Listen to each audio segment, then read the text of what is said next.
Você sabe quanto está a sua glicose neste momento? Afinal, você sabe como monitorar a sua glicemia, as maneiras que tem para tomar uma atitude e evitar as complicações da glicose alta ao longo do tempo? É sobre esse assunto que a gente vai falar em mais um episódio do Juntos por Você. Então fica comigo, se inscreva aqui no canal, aperte o sininho, dá o seu joinha e vem comigo, eu sou o Tom Bueno, o Juntos por Você está só começando.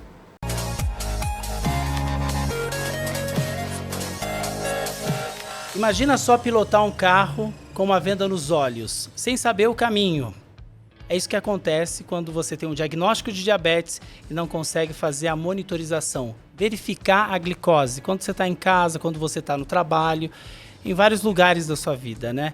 É importante a automonitorização. A gente já falou no Juntos por Você sobre hipoglicemia e hiperglicemia. E neste episódio o assunto é automonitorização. E para me ajudar a esclarecer as dúvidas, o Dr. Eduardo Cagliari, médico endocrinologista pediátrico, está aqui em mais um episódio. Obrigado, doutor. Obrigado a você pelo convite. Então, vamos ver se a gente fala um pouquinho sobre esse aspecto tão importante para quem tem diabetes. Gostou dessa analogia do carro em direção? Você sabe que essa é uma analogia que a gente costuma usar com uma certa frequência, porque a gente precisa mostrar para as pessoas que têm diabetes que a monitorização ela realmente te dá um caminho em relação para que lado que você está indo. Quer dizer, eu tenho que tomar uma conduta, eu vou alimentar, eu vou tomar quanto de insulina. Para aqueles que não têm insulina, a monitorização também ajuda a enxergar o que aconteceu, que caminho que eu tomei. Então, eu acho que essa analogia é muito boa. E tem várias formas da gente automonitorar a glicose em casa, né? A gente vai esclarecer isso, mas antes eu quero dizer o seguinte, o Juntos por Você é a união do Um Diabético com o Tipo Você, que é o programa de suporte a pessoas com diabetes da Roche Diabetes Care. Lá tem uma trilha de conhecimento para te ajudar a lidar melhor com o seu diabetes. Se você quiser, entra lá já, manda sua pergunta, tá? Se você tem alguma dúvida relacionada a um diabetes, pode mandar por lá que a gente vai responder. A gente vai ter uma live especial no Instagram, né, do Um Diabético e a gente vai responder a sua dúvida. A gente vai fazer algumas lives aí para poder tirar as suas dúvidas. É só entrar lá e mandar a sua pergunta. Agora, Dr. Cagliari, quais são as formas da gente fazer essa monitorização em casa? Bom, se todo mundo entender que a monitorização ela vai ser usada de duas formas para a gente. Uma é para tomada de decisão naquele momento. Então, eu monitorizo e eu tomo uma atitude. A outra é para a gente olhar depois e falar, olha, aquilo deu certo, aquilo não deu certo. E muitas vezes para você poder discutir com o médico que cuida de você para fazer ajustes de medicação ou até às vezes ajuste de alimentação e atividade física. E a forma como a gente pode fazer isso, em quem já tem o diagnóstico de diabetes e quer saber como é que está a sua glicemia naquele momento, ou a gente utiliza uma fita em que você fura o dedo com uma lancetinha, pega uma gota de sangue e avalia a glicose no sangue. Essa é a forma mais comum, essa é a forma que o SUS fornece para as pessoas aqui no Brasil. E a gente tem também uma forma mais nova, mais tecnológica, que é um sensor. O sensor é um aparelhinho que você coloca no subcutâneo, ele tem um filetezinho que consegue medir o quanto que tem de glicose no subcutâneo, naquela parte do interstício ali. E ali ele consegue fazer uma informação para a gente que é mais constante. O sensor ele fica grudado na pele durante 10, 15 dias e durante esse período ele vai medindo a glicemia a cada 1 minuto, a cada 5 minutos. A pessoa pode ter acesso então a essa informação escaneando, né, tendo um leitor que vai te falar quanto que está o valor da glicemia e aí ela vai olhar quantas vezes ela quiser por dia. A mesma coisa pode ser feita com a pontinha de dedo. Essas são as formas de automonitorização. A gente pode também ter uma ideia de como que está o controle do diabetes através da hemoglobina glicada, que é um exame aí sim já de laboratório, a pessoa tem que colher sangue, levar para o médico interpretar e ela dá uma ideia para a gente de como que foi a média dos últimos 3 meses. Então a hemoglobina glicada ela é boa para, olhando para trás, ver o que aconteceu, mas ela não ajuda muito no dia a dia. Então a automonitorização, quer dizer, a monitorização da própria pessoa no seu dia a dia é o que vai fazer com que ela possa escolher o melhor caminho que ela vai tomar. E na prática, o que, que muda em relação quando a gente faz a ponta de dedo, a gente tira lá o sangue, uma gotinha, coloca lá na fita e aí vem o resultado. Quando você usa um sensor de glicose. São maneiras diferentes de monitorar a glicose. Tem um atraso também, né, que é importante a gente falar. A glicose do sangue é o padrão ouro. Então, se a gente tem que confiar em alguma coisa, é na glicose do sangue, a pontinha de dedo. Mas o sensor é tão prático, ele dá tanta informação para a gente, que a gente hoje utiliza bastante o sensor para justamente poder interpretar melhor como é que está esse controle. Agora, o subcutâneo, né, quer dizer, o sensor em relação ao sangue, ele está sempre um pouquinho atrasado. Quer dizer, a gente ingere um alimento, a glicose começa a subir. Ela começa a subir no sangue, depois ela passa para o sensor. Então, ela, quando começa a subir no sensor, já subiu no sangue. Então, ela é meio quase como se fosse um carrinho de montanha-russa, né? Ele sobe antes no sangue, depois sobe no sensor, cai e vai acompanhando. Agora, a distância desses carrinhos não é muito grande. Então, o sensor hoje ele pode ser utilizado para a tomada de conduta naquele momento que a pessoa está fazendo, sem necessidade de checar no sangue. A gente usa essa checagem quando você tem alguma coisa que está acontecendo que você acha que não está bom. Estou sentindo que está baixo, o sensor não mostrou. Então aí a gente usa sempre o padrão da glicose no sangue, a pontinha de dedo, para que a gente possa saber exatamente quanto que está a glicemia naquele momento. E a gente tem que falar que é importante também, na hora de fazer essa automonitorização, tomar cuidado ali, por exemplo, quando você usa o glicosímetro, que é o aparelhinho que você faz a ponta de dedo, tem que tomar muito cuidado na hora de fazer esse teste. Sim. Porque pode estar com a mão suja, tem que lavar a mão. Como que é isso? De que forma isso pode interferir no resultado? Qualquer tipo de contaminação que você tenha na sua mão pode afetar o resultado da glicemia capilar, né, que é outro nome dessa pontinha de dedo. Então, a gente sempre recomenda que a pessoa lave a mão, faça uma asepsia, pode ser com álcool, pode ser só com a lavagem de mão, para que você não tenha risco de contaminar quando você faz o furinho e para que você tenha uma resposta comum, uma resposta mais adequada. A gente tem pacientes, por exemplo, que ao lavar a mão perceberam que tinha um pouquinho de carboidrato, algum açúcarzinho no dedo, e aí a glicemia que parecia que estava muito alta, ao lavar a mão, voltou para um nível normal. Então esse cuidado com a asepsia antes da medida é muito importante. Até parece que eu contei a minha história para o doutor, tá? Porque eu já fiz uma vez o teste de ponta de dedo e deu 420 e depois eu lavei a mão, a diferença foi para 180.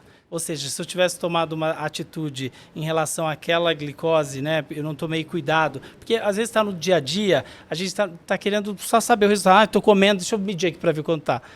E nessa correria pode vir um resultado errado e você tomar uma decisão também errada. Eu acho que isso é muito importante, é ótimo o teu exemplo. E a outra coisa que a gente pede para as pessoas tomarem cuidado é com o aparelho que elas têm. Existem alguns aparelhos que são, porque na verdade você está tendo uma leitura que é mecânica ali do aparelhinho. Então tem alguns aparelhos que são aprovados pela Anvisa, que foram testados. Esses aparelhos são aqueles que a gente gostaria que todo mundo utilizasse. Muitas vezes o próprio SUS fornece, então são todos aprovados. Porque senão você pode ter um aparelho que não tenha uma acurácia muito boa, ou seja, ele não tem uma precisão. Ele mede, na mesma hora você mede aquela gotinha, dá um valor alto, depois você mede de novo, dá um valor baixo. Então, a gente sempre recomenda que sejam aparelhos que sejam aprovados para que eles tenham essa precisão e a pessoa, ao tomar uma conduta, tome uma conduta que seja adequada para aquele momento, né? Importante essa colocação, até porque a gente tem inúmeros aparelhos de glicose aqui no mercado brasileiro. A gente tem que tomar muito cuidado com a acurácia deles e principalmente com a aprovação da Anvisa, porque quando a gente fala de aprovação, a gente parte do princípio que se acontecer qualquer coisa, se tiver algum valor errado, se colocar em risco a sua vida, você tem a quem cobrar. Isso. Quando a gente não tem isso uma aprovação, aí fica difícil, né? Porque a gente não consegue ir para outro país para dizer assim, olha, estava usando no Brasil e não deu certo. Eu acho que isso vale hoje mais ainda quando a gente pode fazer compra pela internet, onde você acaba tendo acesso a aparelhos, a sensores, que a gente não tem comprovação ainda de que eles são bons. Então é tentar fazer com que a gente tenha esse cuidado, né, de utilizar tanto sensores quanto glicosímetros que sejam aprovados, que passaram por um crivo que fala, olha, aqui você pode confiar. Bom, a gente está falando sobre automonitorização, sobre os cuidados, as formas de fazer essa automonitorização, mas para quem tem diabetes tipo 1 e para quem tem diabetes tipo 2, existe uma diferença, uma quantidade de verificações por dia? Qual que é a recomendação? Então, aí a gente passa a... Por exemplo, quando a gente fala de diabetes tipo 1, a gente está falando de alguém que tem que tomar uma decisão de dose de insulina, de quantidade de alimentação, a cada refeição. Então, para essa pessoa, a gente recomenda que sejam feitas pelo menos 4 medidas antes das refeições grandes e lanches, e mais de 2 a 3 para checar se aquela tomada de decisão foi correta. Então, a gente vai fazer antes do café, antes do lanche, antes do almoço, antes do jantar, eventualmente tem uma ceia antes da ceia, e se a gente quiser saber se aquilo deu certo, a gente tem que fazer umas 2 a 3 horas depois. Então a gente diria que o ideal é de 4 a 6 medidas por dia, e a gente dá uma outra recomendaçãozinha que é às vezes medir na madrugada, porque aí você fica sabendo se tem aquele risco de queda, né, durante a madrugada. Para quem tem diabetes, para quem usa sensor e tem diabetes tipo 1, o sensor permite que você faça a leitura quantas vezes você quiser por dia, sem necessidade de furar o dedo. Então eu diria que essa recomendação vale como mínimo, mas que você aí fica livre para quantas vezes a mais você quiser utilizar, mais informação você vai ter para poder fazer correções. Para uma pessoa com diabetes tipo 2, a gente tem que pensar se ela usa insulina ou não. Porque, de novo, se ela usa insulina, ela vai fazer a avaliação da pontinha de dedo ou do sensor para tomar uma conduta, para falar, olha, vai tanto de dose de insulina, eu posso comer um pouco mais, eu tenho que tomar algum cuidado. Então, valem umas recomendações parecidas com o do diabetes tipo 1. Para aquelas pessoas que não tomam insulina, a monitorização ela é uma monitorização que a gente deixa um pouquinho mais leve, não precisa fazer tantas vezes por dia, porque ela não vai usar aquilo para decidir alguma coisa, ela vai usar para saber se o que ela fez deu certo ou não. Então a gente recomenda que ela possa fazer em alguns horários, às vezes de manhã, às vezes após uma refeição, e essa informação vai ser usada posteriormente para que ela possa saber se aquilo que ela está fazendo está dando certo. A única coisa que eu acrescentaria aí, Tom, para as pessoas que não usam insulina, é que existem alguns estudos hoje que mostram que quem não usa insulina, mas coloca o sensor, ele, vamos dizer, a pessoa não está tomando insulina, ela não vai fazer alguma coisa com aquilo, mas com o sensor ela percebe variações na glicemia que são muito informativas, que são muito educativas. Então, hoje é demonstrado que se você põe um sensor e melhora a sua alimentação a partir daqueles resultados, nossa, eu tomei um café da manhã que eu comi um pão, tomei um suco de laranja e subiu muito. Aí no dia seguinte eu já diminuo um pouquinho o suco, como menos pão. Isso já melhora a minha glicemia sem eu estar tomando remédio. Então, informação. A monitorização é informação. E a informação vale ouro para quem tem diabetes. Ou seja, ajuda na mudança de hábito, né? Cagliari, vamos conhecer agora a história da Carolina no quadro Diabetes Tipo Meu.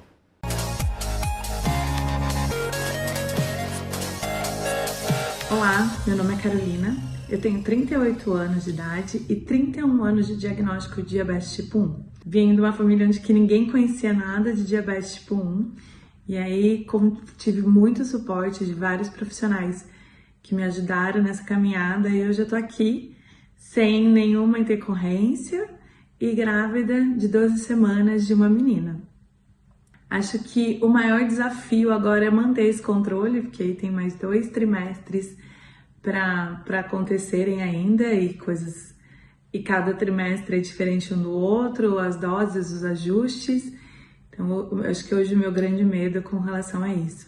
Eu queria ouvir um pouquinho mais de vocês do reflexo da oscilação das nossas glicemias para os bebês que a gente está gerindo, né? Eu acho que é bom ouvir de vocês o impacto que isso gera e a importância da gente manter uma meta bem mais restrita e com menos oscilação. Tá, a Carolina querendo saber sobre a oscilação, né, glicêmica durante a gestação para a vida dessa criança que vai nascer.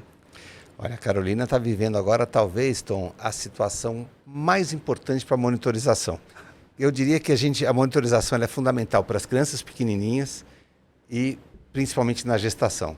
Na gestação, por quê? Porque a gravidez, ela traz mudanças da necessidade, no caso ela usa insulina, né? Então a necessidade de insulina muda muito durante a gravidez. Mesmo as pessoas que têm um diabetes gestacional, o excesso de glicose no sangue da mãe passa para o sangue do feto. E aí o feto reage com muita produção de insulina. Então você pode ter alguns riscos relacionados ao desenvolvimento do feto, malformações, o risco da criança nascer muito grande e aí ter hipoglicemia quando nasce. Então existem alguns riscos relacionados ao diabetes durante a gravidez que não foi bem controlado. Então a gente está falando do momento mais relevante para que a pessoa se monitorize e entendendo também que durante a gravidez você tem fases diferentes. No começo da gravidez a insulina age muito fácil, depois as doses de insulina começam a ser necessárias você aumentar a dose e você só sabe dessa necessidade quando você faz monitorização. Então parabéns para a Carolina que está se monitorizando muito bem, o neném dela vai nascer sem nenhum problema, exatamente porque ela vai conseguir fazer essa titulação de dose, vai conseguir ajustar a alimentação, vai conseguir ajustar variação de alimentação para ver peso, baseado nessa monitorização. A monitorização, como você falou desde o começo, é o guia, é o caminho que vai direcionar ela em relação ao tratamento. Tá aí, adorei conhecer a história da Carolina. Obrigado também, Cagliari, pelas informações. Super importante poder compartilhar todo esse conhecimento. A gente está encerrando mais um episódio aqui do Juntos por Você. Quero agradecer ao Dr. Eduardo Cagliari, que se colocou à disposição para ajudar nesse projeto, para levar informação, educação em diabetes ao maior número de pessoas. Muito obrigado pelos esclarecimentos, viu? Eu que agradeço, um prazer participar aqui com você e tentar levar informação para todo mundo. Um abraço e obrigado, Tom, pelo convite. No próximo episódio, quem vai estar aqui é um amigo dele também, o Dr. Márcio Krakauer, né, para a gente falar sobre outros temas relacionados aí ao diabetes. E eu quero lembrar você que o Juntos por Você é a união do canal Um Diabético com o programa de suporte a pessoas com diabetes, tipo você, da Roche Diabetes Care. Lá você encontra uma jornada de conhecimento para ajudar você a lidar melhor com o seu diabetes, tem histórias para te inspirar, você também pode mandar a sua pergunta, porque a gente vai responder em algumas lives que a gente vai fazer durante o ano. É só acessar o portal Tipo Você e mandar a sua pergunta e também aproveitar todo aquele conteúdo que você vai encontrar lá, tá bom? Boas glicemias e a gente se vê no próximo episódio. Tchau, tchau, gente. Obrigado, Cagliari. Obrigado, um abraço.